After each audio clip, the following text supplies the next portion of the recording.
బాధితుల్లో ఒకరైన శివయ్య తన చెల్లెలిపై జరిగిన అత్యాచారానికి, తనపై జరిగిన హత్యా ప్రయత్నానికి లలితానగర్ కాలనీ ప్రజలైన మీరే కారణమని ఆరోపణ చేశారు. శివయ్య ఆరోపణ చేసిన నేరానికి మీకు సంబంధం ఉందని అంగీకరిస్తున్నారా?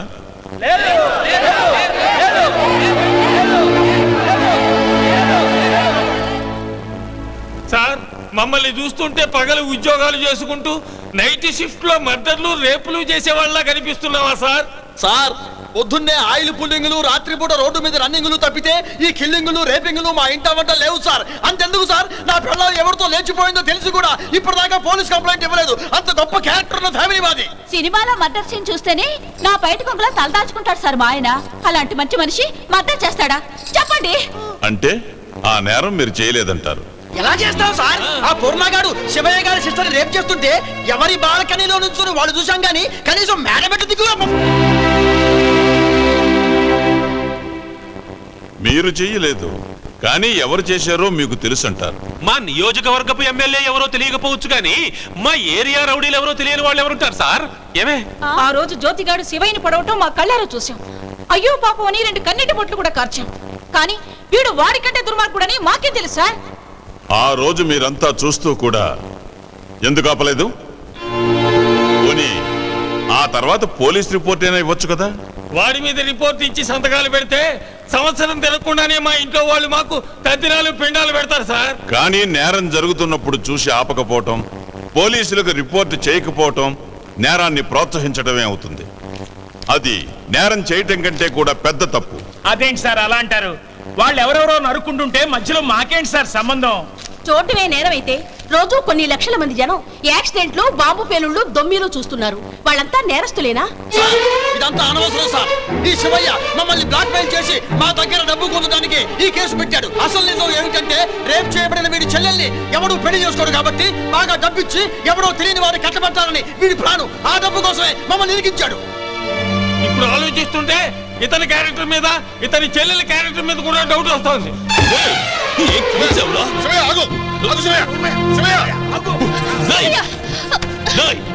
ఎవరైనా నా చెల్లెల గురించి ఒక్క మాట మాట్లాడారు? డబ్బు కోసం నా చెల్లెల మానాన్ని, అభిమానాన్ని 10 మంది ముందు అమ్ముకునే మనిషి కాదురా ఈ శివయ్య. కేవలం ఒక మాట కోసం 300 ఎకరాల మగాణిని ముష్టి కింద పడేశాను. నేను డబ్బు కోసం అమ్ముడుపోతానా? చెప్పండి అన్నా. నాకు అన్నం పెట్టిన ఈ నేలతల మీద ప్రమాణం చేసి చెప్తున్నా, నా చెల్లెలి జీవితం నాశనం అవ్వడానికి కారణం వీళ్లే. నా మీద హత్యా ప్రయత్నం జరగడానికి కారణం వీళ్లే. ఏమిటి చూస్తున్నారు? మీరు కాదా? మీ కళ్ళ ముందే నా చెల్లెల్ని నాశనం చేస్తూ ఉంటే దాని అరుపులు విని ఒక్క అంగుళం కూడా కదల్ని మీరు నేరస్తులు కాదా? చెప్పండి చెప్పండి. కనీసం దాని ఒంటి మీద గుట్ట కప్పడానికి కూడా ముందుకు రాని మీరు నేరస్తులు కారా? అయ్యా, శవం మీద కూడా సానుభూతితో గుట్ట కప్పుతారయ్యా. ఆడపిల్ల శీలాన్ని ఎలాగూ కాపాడలేకపోయారు. కనీసం జానడి బట్టతో దాని సిగ్గును కూడా కాపాడలేకపోయారు కదమ్మా. అమ్మా, ఈ గుంటల మీద పెట్టుకుని పెంచానమ్మా నా చెల్లెల్ని. అయ్యా, దాని చదువు కోసం అమ్మలాంటి ఊరిని వదిలిపెట్టొచ్చాను. రేపు ఇది పెద్ద డాక్టర్ అయిపోతే నా బ్రతికి ఇంకే కావాలనుకున్నాను. అలాంటి నా చెల్లెల్ని నా పక్కలాంటి నా కళ్ళ ముందే పాడు చేస్తూ ఉంటే ఈ పాడు కడుపు ఎలా ఎలా ఎలా ఊరుకుంటుంది? ఎలా ఊరుకుంటుంది? ఎలా ఊరుకుంటుంది? నా కడుపు ఎంత ఉడికిపోయి ఉంటుందో మీరు ఆలోచించారా?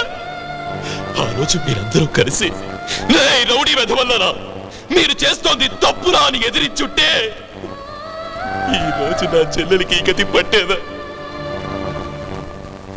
అన్నా, ఒకడింట్లో పెళ్ళంటే 10 మంది వస్తారు, చావంటే పిలవకపోయినా సాయానికి వస్తారు. అలాంటిది నేను సాయం కోసం అరుస్తున్నా, ఒక్కడు కూడా రాలేదన్నా. అదే ఆ రోజు ఆ జ్యోతిగాన్ని వీళ్ళందరి ముందు కొడుతూ ఉంటే వీళ్ళందరూ నాకు దండలు వేసి మరీ ఊరేగించారన్నా.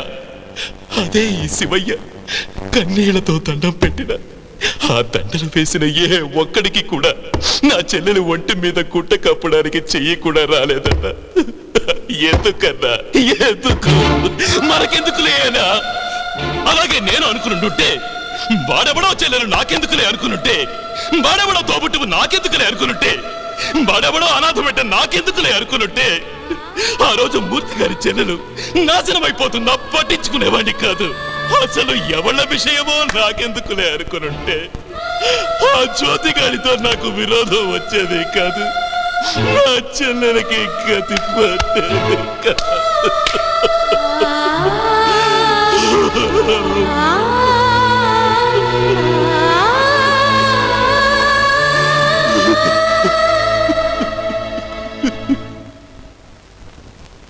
కేవలం ఒక నోటీసు పంపిస్తేనే 4 మైళ్ళ దూరం ఉన్న ఈ కోర్టుకొచ్చారు. కానీ ఆ రోజు 4 గంటే 4 మెట్లు దిగి నా చెల్లెల మానాన్ని కాపాడలేకపోయారు కదా. నిద్రలో మన రక్తం తాగడానికి ఒంటి మీద దోమ వాలితే చంపుతాం, కానీ మనం మెలకుగా ఉన్నప్పుడే మన రక్తం తాగే రౌడీల్ని ఎందుకన్నా పట్టించుకోము.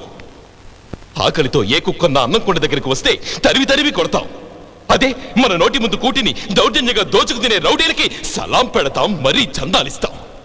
ఏది ధైర్యంగా చెప్పలేవు, ఎవరి ముందు నిజం మాట్లాడలేవు, ఏ నేరాన్ని ఆపలేవు. ఎందుకన్నా మనం బ్రతకడం? ఈ రోజు నా చెల్లెని నాశనం చేసిన వాడే రేపు నీ కూతురు చేపట్టుకుంటాడు, నీ పెళ్ళాం చీర లాగుతాడు.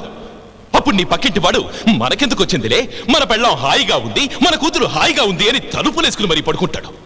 గూండాల్ని రౌడీల్ని ఎవరో రాజకీయ నాయకులు కాదన్నా తయారు చేయడం మనం తయారు చేస్తున్నాం. మీ వీధిలో ఒకడు ఇంకొకరిని కొడితే మర్నాడు కొట్టిన వాడికి వీధంతా దండం పెడుతున్నారు. కొట్టడం అంటే ఏదో గొప్పతనమని అనుకునేలా చేస్తున్నారు. ఆ తర్వాత వాడు దండం పెట్టిన మీ మీదే దాదాగిరి చలాయిస్తున్నాడు. అదే వాడు మొదట్లో చెయ్యెత్తినప్పుడే మీరంతా ఎదురు తిరిగితే రౌడీ అనేవాడే పుట్టడన్నా. మనమంతా పిరికి వాళ్ళుగా ఉన్నంత కాలం ఈ కోర్టులు, పోలీసులు, జైళ్లు, శిక్షలు ఇవేవి వాళ్ళు పుట్టకుండా ఆపలేవన్నా. మనం వెళ్ళి రిపోర్ట్ చేస్తేనే పోలీసులు కదులుతారు, మనం వెళ్ళి సాక్ష్యం చెప్తేనే కోర్టులు శిక్షిస్తాయి. కానీ ఆ పని మనం చెయ్యం. ఎందుకంటే ప్రతి వాడికి నా జీతం నాకు వస్తే చాలు, నా పెళ్ళాం పిల్లలు బాగుంటే చాలు, అంతే కదన్నా. అన్నా, సిటీలో 80 లక్షల మంది జనం ఉన్నారన్నా. రౌడీలు 200 మంది కంటే ఎక్కువ లేరు. కానీ మీరంతా వాళ్ళకి నమస్కారం పెడతారు. ఆ రౌడీ వెధవలకి చదువు లేదు, సంస్కారం లేదు. ఆ వెధవల్ని చూసి లాయర్లు, డాక్టర్లు, ఇంజనీర్లు ఇంకా పెద్ద వాళ్ళంతా భయపడ్డానికి సిగ్గైట్లేదన్నా. రౌడీలు మామూలు మనుషులే అన్నా. వాళ్ళకి 2 గుండెలు, 4 చేతులు లేవు. మీరందరూ కలిసి ఒకేసారి చప్పట్లు కొడితే చాలు, వాళ్ళు గుండాకి చస్తారు. మీరందరూ కలిసి థూ అని ఉమ్మేస్తే చాలు, వాళ్ళ ఉమ్ములో కొట్టుకుపోతారు. ఆ తర్వాత ఈ లోకంలో మీరందరూ రౌడీ అనే వెధవనే చూడరన్నా. ఇది చెప్పడానికే వీళ్ళందరికీ నోటీసులు పంపించానన్నా. ఇక్కడి దాకా వచ్చేలా చేశాను. అంతేగాని నాకు వీళ్ళ మీద కోపం లేదు, కక్ష లేదు. అన్నా, నడి రోడ్డు మీద ఒంటి చేత్తో 50 మంది రౌడీల్ని కొట్టిన నాకు ఆ పూర్ణాగాన్ని, జ్యోతిగాన్ని చంపడం పెద్ద లెక్క కాదన్నా. ఈ రోజు నా కుటుంబానికి జరిగిన అన్యాయం రేపు మీ కుటుంబానికి జరిగితే మీరు నా కత్తి పట్టుకోలేరు కదన్నా. అందుకే నా మిమ్మల్ని ఇక్కడికి పిలిపించింది. ఈ రోజు నా చెల్లెలికి జరిగిన అన్యాయం రేపు ఏ ఒక్క ఆడపడుచుకి జరగకుండా ఉండడం కోసమే మిమ్మల్ని అందరినీ ఇక్కడికి పిలిపించాను. అంతేకాని డబ్బు కోసం కాదన్నా నేను మీ మీద కేసు పెట్టింది. మిమ్మల్ని హింసించడం కోసం కాదన్నా నేను మీకు నోటీసులు పంపించింది. లేదు శివయ్య, నువ్వు చేసిన దానిలో ఏమాత్రం తప్పులేదు. ఈ రోజు నువ్వు చేసిన పని వల్ల మా తప్పేమిటో తెలుసుకున్నావు. కోర్టులకి, పోలీస్ స్టేషన్లకి రాకపోవడమే పరువు ప్రతిష్ట అనుకునే మా తప్పుడు ఆలోచనలు మానుకున్నాం. నీ చెల్లెల జీవితం నాశనం చేసిన వాడిని మేము విడిచిపెట్టాం శివయ్య. జనం అంతా కలిస్తే ఆ జ్యోతిగాడి జ్యోతి ఆరిపోతుందని నిరూపిస్తాం. సార్, శివయ్యని మర్డర్ చేయాలనుకున్నది, అతని చెల్లెల్ని రేప్ చేసింది జ్యోతి, అతని తమ్ముడు పూర్ణ. వాళ్లకు సహకరించిన రౌడీలు కూడా మాకు తెలుసు సార్, మేము సాక్ష్యం చెబుతాం. ఆ జ్యోతిగాడిని అస్సలు వదలొద్దు సార్. వాడి మీద ఎన్ని కేసులున్నాయో అన్ని స్ట్రాంగ్ గా పెట్టండి సార్. ఈ దెబ్బతో ఈ ఊళ్ళో రౌడీ అన్నవాడు బతకూడదు. ఈ రోజే సమన్లు పంపించండి, రేపే ఈ కేసు హీరింగ్ కి రావాలి. ఒక అమాయక ఆడపిల్లను దారుణంగా రేప్ చేసిన వాళ్ళ బతుకులు రేపే తేలిపోవాలి సార్. అలానే ఆర్డర్ ఏంటి సార్? జ్యోతి, పూర్ణ, పెద్దయ్య, మల్లేష్, ముషీరాబాద్ హర్ష, నర్సింగ్, జీకే రాయుడు అనే వ్యక్తుల్ని కోర్టులో హాజరుపరచవలసిందిగా పోలీసుల్ని ఆదేశిస్తున్నాను.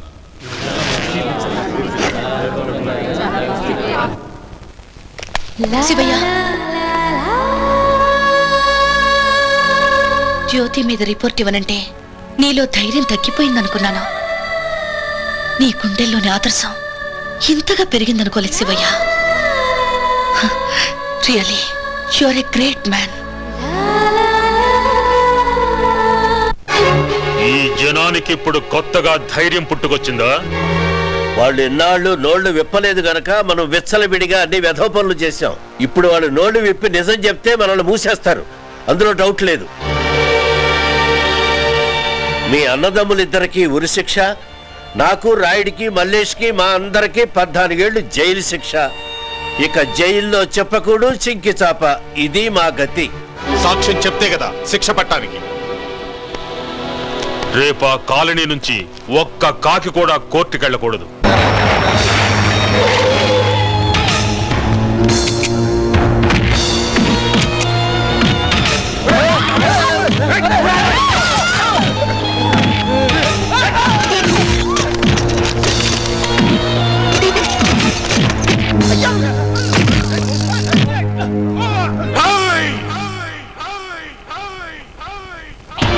రేపు సాక్ష్యం చెప్పడానికి ఏ ఒక్కడు బయటకు వచ్చినా మొత్తం కాలనీ శ్మశానమైపోద్ది.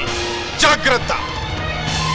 వాడికి అనుకూలంగా సాక్ష్యం చెప్పే ప్రతివాడు మర్డర్ అయిపోతాడు. మీ లేడీస్ మొత్తం మీ ముందరే రేపైపోతారు. ఖబర్దార్! ఖబర్దార్! ఖబర్దార్! ఖబర్దార్! ఖబర్దార్!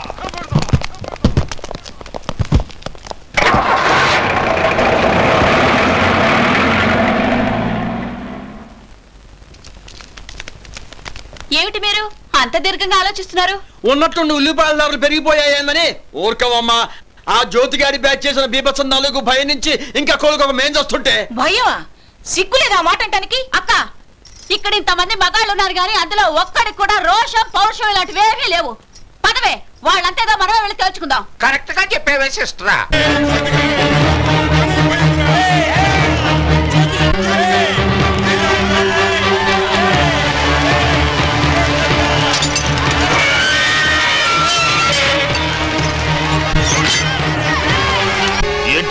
ఏంట్రా అరుపులు? కాలనీ వాళ్ళు మొత్తం మన ఇంటి మీదకి వచ్చారు. ఎందువే ఏం మాట్లాడుతున్నావు? మనం నరికిన నోరు మూసుకొని పడి ఉండేటోళ్ళు మన మీద కత్తులు ఎత్తంత పొగరెప్పుడు వచ్చిందిరా?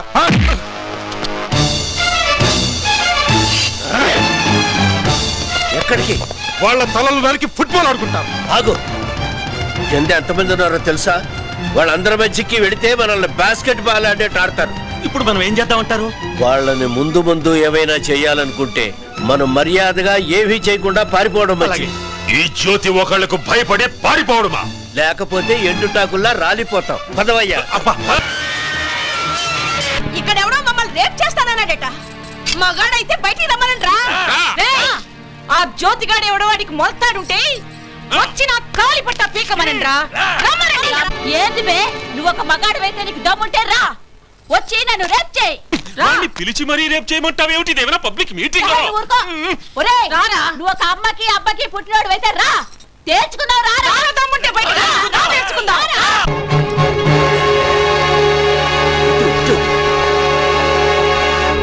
ఒరే జ్యోతికా, 1, 2, 3 అనే సరికలా రావాలా? రాకపోయావా కోసి కారం పెడతాం. ఏం పెడతాం? కారం పెడతాం.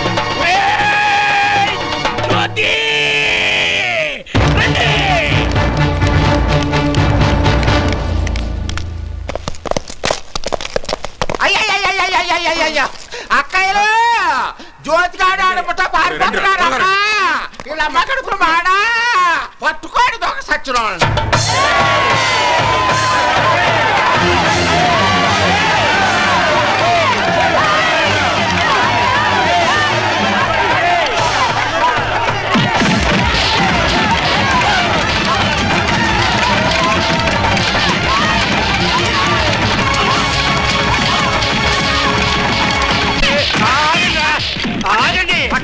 అరే, ఈ చిట్టి చిట్టి దెబ్బలకి సంతోషపడుతున్నావురా? ఇక నా దెబ్బ చూడరా. తాతగారండి, తాతగారు మీరు దగ్గినా గుద్దినా ఆ ఫోర్సే వేరు, మా గారు ఫోర్స్ అని.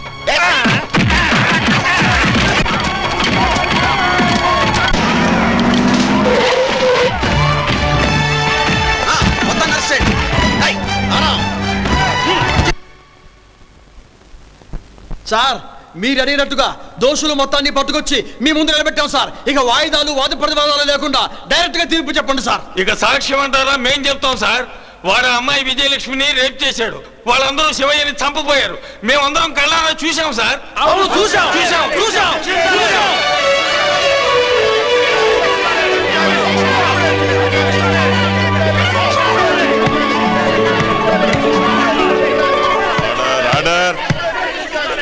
కేసు పూర్వాపరాలు పరిశీలించాక ఈ కేసులోని ముద్దాయిల్ని నేరస్తులుగా పరిగణిస్తూ జ్యోతి, పూర్ణ, మల్లేష్, నర్సింగ్, ముషీరాబాద్ హర్షలకు ఉరిశిక్ష విధించడమైనది. పెద్దయ్య, జీకే రాయుళ్లకు యావజ్జీవ కారాగార శిక్ష విధిస్తూ వాళ్ళిద్దరి ఆస్తుల్ని జప్తు చేసి ఆ డబ్బుతో మార్కెట్ యార్డు స్థలం కొనుగోలు చేసి దుకాణదారులకు ఆ స్థలం ఇవ్వవలసిందిగా సంబంధిత అధికారులని కోర్టు ఆదేశించడమైనది.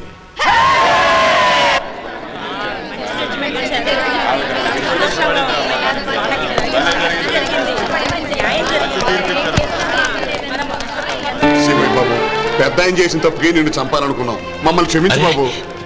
లేన్నా, ఏమిటన్నా ఇది? మాలో ఇంత బలం ఉందని ఇంతవరకు మాకు తెలియదు శివయ్య.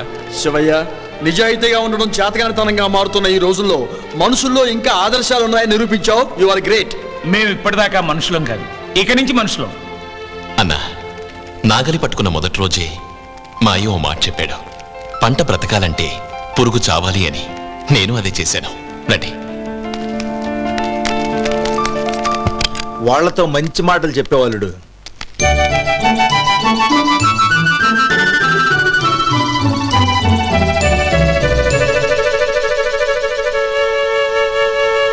పెళ్లి విషయంలో మేమిద్దరం కలిసి ఒక నిర్ణయానికి వచ్చాం. అవును శివయ్య, కంగారు పడుకో. మేమిద్దరం అనుకున్నది నీ పెళ్లి గురించి కాదులే, విజయలక్ష్మి పెళ్లి గురించి. భాస్కర్ విజయలక్ష్మిని పెళ్లి చేసుకోవాలనుకుంటున్నాడు.